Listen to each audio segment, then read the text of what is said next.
guys, I am Rebecca from ChemKnits and welcome to another Leave No Dye Behind.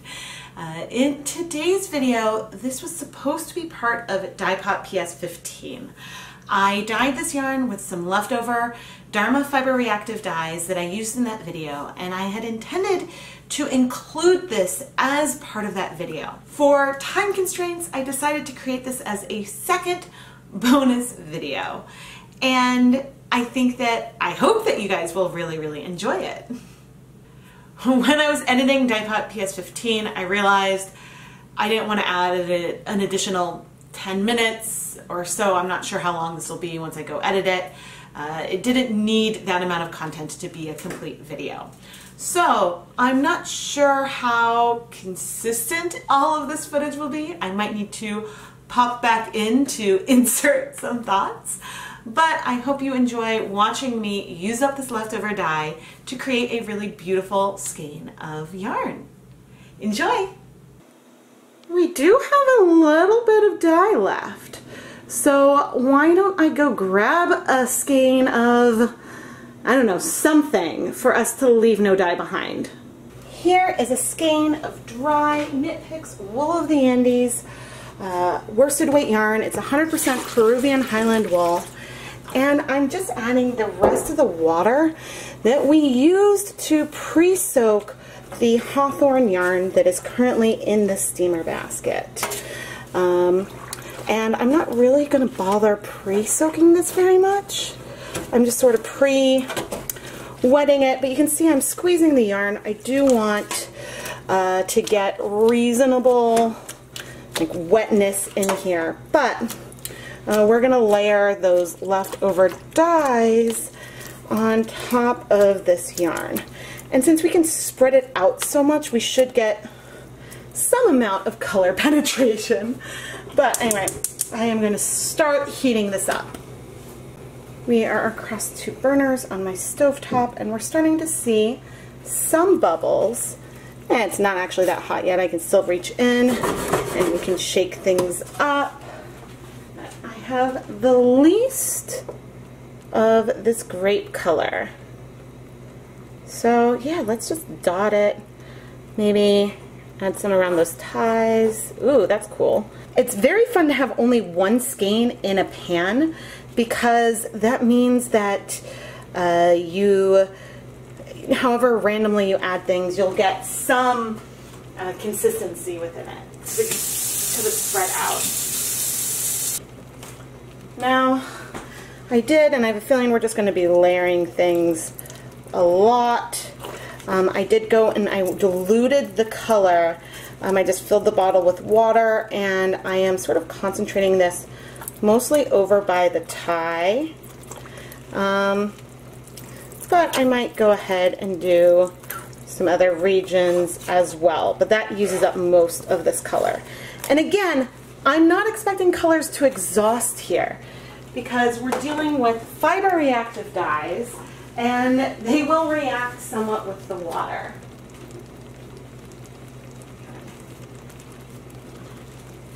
Next, we've got some Nightshade. Ooh, that is so pretty and really deep. I'm curious how far it might spread out. Really curious, actually. I have no idea if the amount of dye I have left is going to be a ton or a little for one skein, how much we will see individual tones, or as I keep adding more and more color, if we'll just get some really deep coverage throughout the whole skein. But yeah, you can see that the lines, unlike some other dyes we've used, the colors are spreading out a lot more than what we see with, say, even RIT dyes.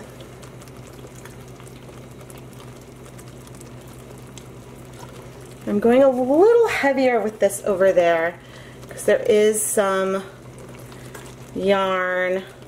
Goodness, now I don't know if I'm going to flip this or not. I think instead of flipping it, what I might do is use a metal spoon to help some of these dyes penetrate deeper. I'm just sort of pressing them in. Again, everything might just flow all over. We won't really know until we see the, I guess, the finished yarn, like how things will look overall. So this is a true sort of making it up as I go along, seeing how these colors speak to me kind of moment. And with these colors I am using up, I could definitely probably go and pull some more color from them. I don't know if I'm going to completely need to. Like, I think that I have overtaken a lot of that original grape color that I did add onto here. But again, I'm not sure how far these colors really will penetrate. I do want to reduce the heat. I don't really want a lot of splatter because I know that these colors will stain.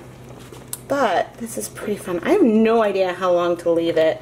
I'll probably leave it like maybe an hour, like I will with the yarn that I'm steaming next door. But yeah, this isn't what I thought I was gonna do when I started with this, but I sort of like where it is, and I'm really curious where it might end up. So anyway, I'm gonna keep an eye on it and keep the heat on low, and I guess I'll be back in about an hour. The water level is getting really low, but there is definitely still liquid in here. I'm going to turn off the heat completely and let this cool off. Yeah, you can see that there's still liquid. There's a lot of color. And I'm going to let it cool until I can comfortably handle it so we can go wash it. Let's see if I can do this without making too much of a mess. I know that a lot of you are going to wish and wish that I was going to be saving this color. That is the runoff. And it is true, if I were to collect and save this color, there's probably some more that I could get out of it, but between like heating it and it spending a couple hours in solution, it's probably not a ton of color. And you can see just how much paler our yarn looks already. Oh yeah, and as I'm running the water over it, especially with that turquoise, we are rinsing more color off. I have a stainless steel sink, but since I haven't used these dyes before, I am taking care to rinse all of the splatters off as well. Now this yarn, ooh, that's pretty. It's a lot lighter. We definitely do not have a black here, but I have read that colors can show up differently on wool than they do on cotton with these fiber reactive dyes. Whatever the colors are, they are really pretty. But again, I do want to be careful because this yarn is not super washed at this stage. Even though there's still runoff coming, I'm removing my gloves. I'm adding, this isn't clear dish soap. I wonder if I have some Synthropol, which is like a nice neutral soap that dyers use. I think I have some somewhere, and I don't really know why I haven't used it yet. But I will say that these colors, even with there still being bleeding, and actually I'll make the water warmer, even with bleeding, these colors are more vibrant than what I get from, say, tulip tie-dye on 100% wool like this. So I am really pleased. But don't forget that we do have that turquoise friend in here. And so there will likely be a lot of bleeding and just a lot of washing. So I am going to take care of this slowly, doing multiple rinses, and yeah, once I'm done washing this, I'll put the yarn through my spin dryer and hang it up to dry. And then we will wash the yarn from this first time point. There was definitely some time in between mixing the dyes and doing a leave no dye behind, but not like a ton of time. I did that pretty shortly after I rinsed these. I think that there's just that much, well, two things. One, there was that much more dye and it was a bit fresher when I was hand painting. But the second thing is that there's a difference between the way superwash wool absorbs dye and non-superwash wool. So some of the colors being less intense are absolutely a result of the fact that we were using a wool of the Andes instead of, say, a superwash for our leave no dye behind. Here is our finished dry yarn. Honestly, it is a lot less saturated than I thought initially when I was washing it. I really felt like it was super pigmented and one of the most pigmented I had seen with some kind of tie-dye type dye. I think that the level of saturation is fairly consistent with what I have seen with, for example, tulip one-step tie-dye kits in the past. I am happy that we were able to create a variegated yarn, low immersion with these fiber reactive dyes, and yeah, it's nice because there's so much dye that you have to rinse out. There's a chance colors could just blend together. And so I really, really like what we ended up with. Our skein is currently next to all the yarn that we dyed in Dyepot PS number 15. And you can see the difference in the level of saturation. But I'm not sure if this is technique based. I don't know if it's because we had this low immersion. I think that, well, there's a few factors. It could be because we're using a non-superwash wool, dyes bind slower. It could be because there was a lot less dye overall going on to this 100% wool yarn than what we had when we were hand painting.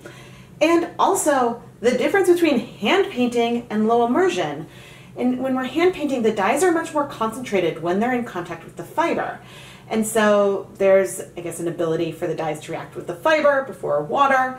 And so I'm not sure if you could say the same thing, maybe because the colors were more dilute when they came in contact with the yarn. That could have made a difference in this instance because we did not dye to exhaustion like we can with commercial acid dyes. The one thing I will say, rinsing this yarn did not feel as bad as rinsing the yarns from Dyepot PS 15. So I'm just going to throw that out there. I am super excited to play around with fiber reactive dyes more in the future. I don't love tons of washing after I dye yarn. In general, I prefer acid dyes for that reason, but I still want to explore a number of my favorite techniques with fiber reactive dyes. Skeined up, this yarn is looking a little similar to some of her favorite colorways, and I promise that is not intentional. If you enjoyed this video, make sure that you're subscribed to the ChemKnits Tutorials YouTube channel, give the video a like, leave a comment, and finally turn on notifications so you never miss a new video. Thank you so much for watching this Leave No Dye Behind video. If you want to see more videos of things that I randomly throw together because they're left over, you can find a link to the No Dye Left Behind playlist. I really enjoy dyeing by feel and just seeing sometimes what happens when you throw things together, what you end up with. If you would like to get early access to the Dyepot PS series and occasional bonus videos like this, go and check out the ChemKnits Patreon. You can find links in the video description and iCard. Thank you so much for watching, everyone.